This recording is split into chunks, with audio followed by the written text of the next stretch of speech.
Woods. Thank you, Mr Chairman, and I'm pleased to take a call on part one of this legislation in regard to the title. If we note that the title... We're on the clauses, not... Sorry, clause one. Clause one of this in terms of the title. So the Student Loan Scheme Amendment Bill number 2. And in particular, Mr Chairman, I want to talk to the number 2 aspect of this title of the legislation. Because, of course, what we have before us is a piece of legislation that's putting in some consequential amendments to the legislation that was passed last year with the Student Loan Act last year. And what our concern is here is that this is a government that is having to come back and continually amend this legislation. In fact, we've seen that the Minister has put a number of amendments to this legislation in this House that we're debating tonight, because these were picked up as we went through. What we think is there's a certain amount of uncertainty in terms of what is trying to be achieved. And what we saw throughout the submission process in relation to this concern around the very piecemeal way in which this government was operating in regard to student support is very much encapsulated in the title of this bill that we currently have before us, and that it is titled number 2. That we're coming back only a year later for a second bite at this cherry, if it were, to try and get these right. While we support the amendments that in the main that are being put forward in terms of the redefinition of income and the data matching, with the reservations that my colleague Chris Farfoy and others have outlined tonight.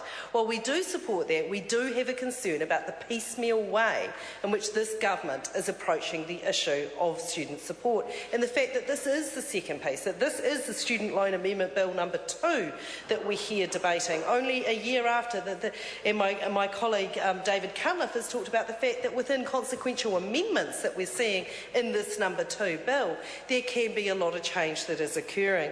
And more alarming, and my colleague Dr David Clark, has talked about tonight, and indeed he's talked about it in many times when this bill has been discussed at Select Committee and when we've debated this bill in the House, is the Henry VIII clause. The ability that the government is giving itself to make amendments if it's seen to be within the spirit of the Act, and we do have concerns about that. What we want to see is a government that's going to get it right, who is not going to take a very piecemeal approach to the very real issue of student support and not come back. We don't want to be debating the Student Loan Amendment Act Bill number 3 in only a few months' time. And my colleagues have put forward a number of alternative titles for this Act. I think very colourful titles, something with a bit more character than Student Loan Amendment Bill number 2. So if we have a look, we've talked about the little bit fairer, or as Chris Farfoy had a similar theme but called it the Glimmer of Hope Bill. That what we see is this is a bill that is a little bit fairer, and I think either of those titles would be very fitting titles for this rather than Student Loan Amendment Act number 2 in terms of clause 1, because what we see is this is a little bit fairer. It does redefine those incomes, but Mr Chairman, it does nothing to address the fact that this is a government with an explicit agenda to dampen down demand for tertiary education in this country. That student loans are meant to be about giving access to students, not taking them away. And our concern is this is the policy agenda that this government has been going. So we would suggest that either the Little Bit Fairer Bill or the Glimmer of Hope Bill that my colleagues have suggested would be better titles for this Act. I think they're very, very good suggestions because, Mr Chairman, Treasury estimates that 25,000 New Zealanders have lost access to student loans due to the cumulative effects of Budget 2010 and 2011 that this budget has delivered. That is why we think a name like A Little Bit Fairer, because really what we're doing in one hand of making the assessment of income be something that is a lot fairer doesn't offset some of the very unfair things that this government has done in relation to student support. So I think that is one very good suggestion that's been put through by my colleagues. The other that I'd like to suggest is the Tinkering Around the Edges Bill. because I think that is one that picks up some of the aspects of this bill and really would, while there is nothing that we really disagree with in terms of what the government's putting through here, that it is making it a fairer scheme and it is doing things to increase it, it's not doing anything to holistically address the issue of student support, and that is where Labour wants to see things go. We want to see students supported. We don't want to dampen down demand for education as a necessary policy objective. We actually think, Mr Chairman. Dr Megan Wood. Thank you, Mr Chairman. We think that people having access to tertiary training, whether that be skills training, the ability to learn a trade or to university or a whole raft of different tertiary education courses is a good thing. And we don't want to have an explicit policy agenda to dissuade our young New Zealanders from accessing this. So that's why we think the tinkering around the edges bill, because when you put this in the context of other things that this government has done over the course of this term, and the title, if you put the title of this bill as the tinkering around the edges bill, it makes a whole lot more sense. If you put it in the context of the government limiting postgraduate students' access to student allowance, the fact that this isn't a government that wants to encourage postgraduate study on this side of the House, we think this is something we should be committed to, and it's certainly something that we see is vital to our future, of it both as a society and as an economy, and is something that we'll seek to encourage. We also see that this is a government that has limited access to student loans to those aged over 55. Given the high levels of unemployment that we have in this country, the high levels of unemployment that this government doesn't seem to have any answers for or any plan for, that we actually think limiting people aged over 55, where they could actually have the opportunity to retrain, to pick up some new skills, we don't think that's good. And that's why we think that Clause 1 would be better amended to being the tinkering around the edges bill for this legislation.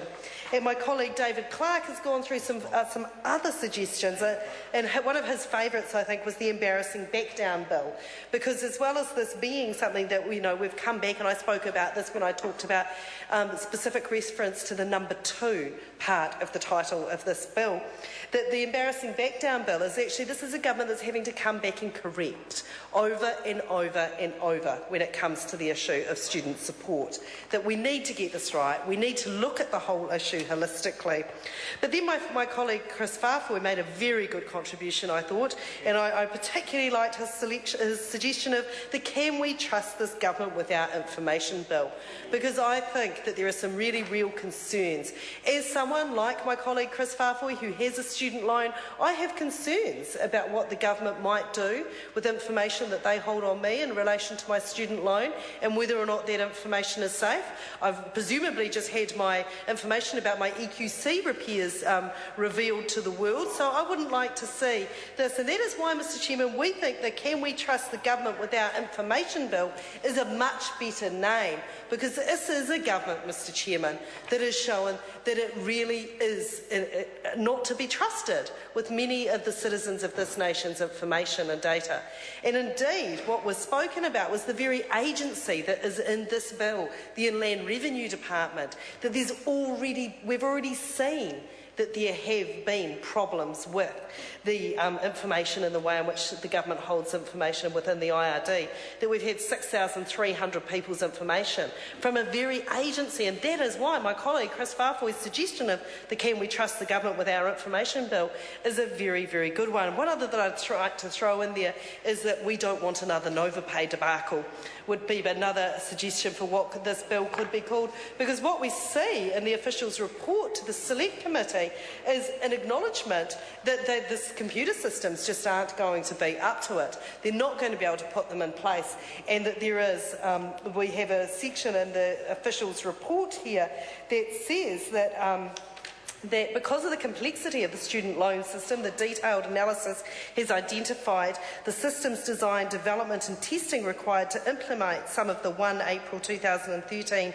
changes is significantly greater than originally expected. To ensure timely delivery of the core government policies contained in the 2011 Act and the policies that have the greatest benefit for borrowers, it is proposed to not proceed with some of the measures in the 2011 Act. So here we have a government that knows it's under the gun, that it's seen the muck-up that it's already done in education in terms of Nova pay and the fact that teachers in this country aren't being paid. So we think that we don't want another Nova pay debacle would be another good amendment to Clause 1 of this legislation, rather than the name that it's the rather bland name that it's been given of the Student Loan Scheme Amendment Bill number 2, when we see that the officials' advice actually shows that this is a government that is not only incapable of protecting our data, but it's incapable of dealing with data and putting in systems in place in order to deal with large numbers of data like that. So, Mr Chairman, Labor does support this bill, but you'll see we have some concerns. Jamie Lee Ross. The question is that the question be now put. Those of that opinion will say aye. Aye. To the contrary, no. The ayes have it. The ayes have it. A party vote's been called for. I'll ask the clerk for a party vote. New Zealand National. 59 votes in favour. New Zealand Labour. 34 votes opposed. Green Party. 14 votes opposed. New Zealand First. 7 votes in favour. Māori Party. 3 votes in favour. Mana. 1 vote opposed. ACT New Zealand. 1 in favour. United Future. 1 in favour. Brendan Horan. 1 vote in favour.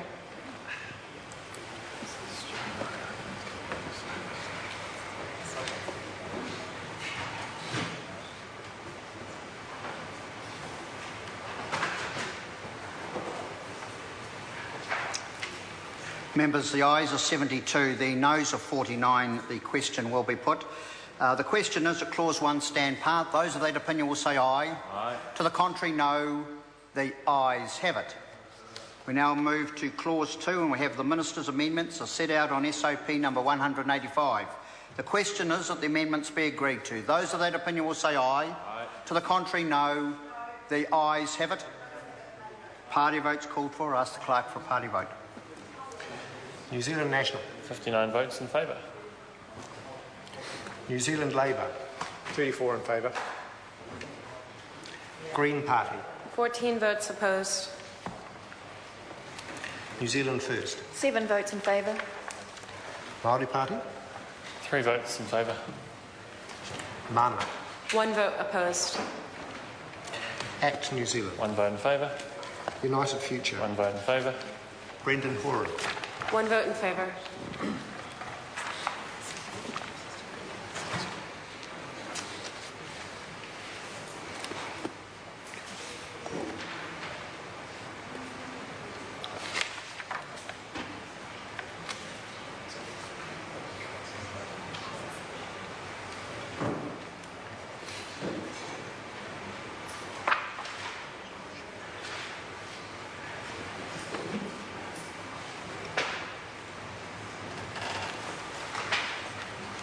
Members, the ayes are 106, the noes are 15.